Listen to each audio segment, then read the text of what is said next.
Well, Keilila Hamren.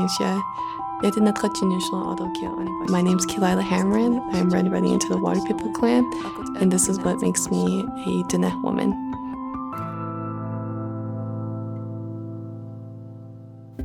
I grew up on the reservation and also in Colorado Springs, and I'd never seen anyone with a college degree. I always loved school. I always loved reading. I loved history.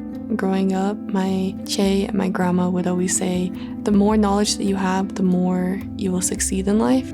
On the reservation, I wanted to take honors algebra 2 as a freshman, and the counselor said, no, if I push myself, I'm gonna fail.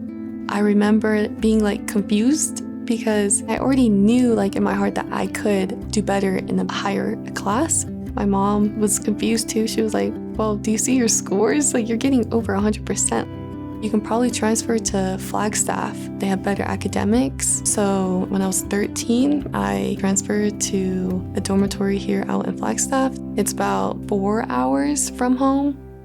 For the last 3.5 years, she's been at Flagstaff High School. Keila's done an incredible job overcoming the challenges that students face when they live away from home at such a young age. I really love Flagstaff High School. Everyone here is very motivated. I love that it's very rigorous. One thing that set her apart was how motivated she was and how she took challenging herself in the classroom as a priority.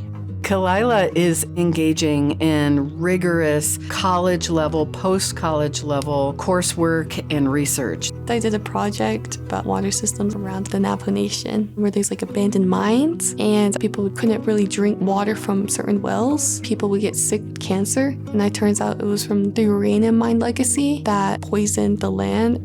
Since a lot of people don't have reliable water systems, their water is actually contaminated. So that leads to a high rate of Helicobacter pylori and stomach cancer in the Navajo Nation. My grandparents didn't have running water and they had health problems of their own. I was researching and I saw how people were making water pumps for camping. So I got PVC pipes, a bike pump, and just tubes. And I created a water pump system that was connected to the water tank. So my grandparents didn't have to walk outside and the water flows into their house. And that was my first introduction to engineering.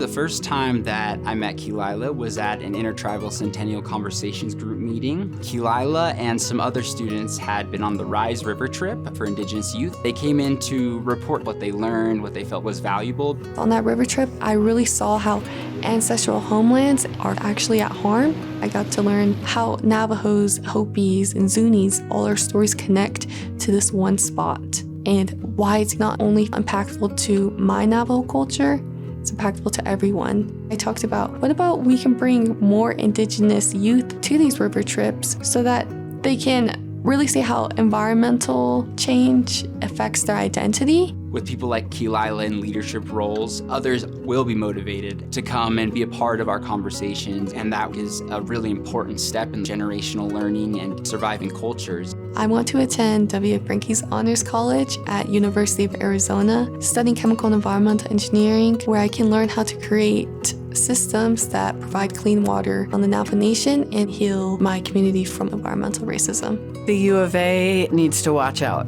Hopefully they will challenge her in the way that she's going to need to be challenged. She's just going to be unstoppable.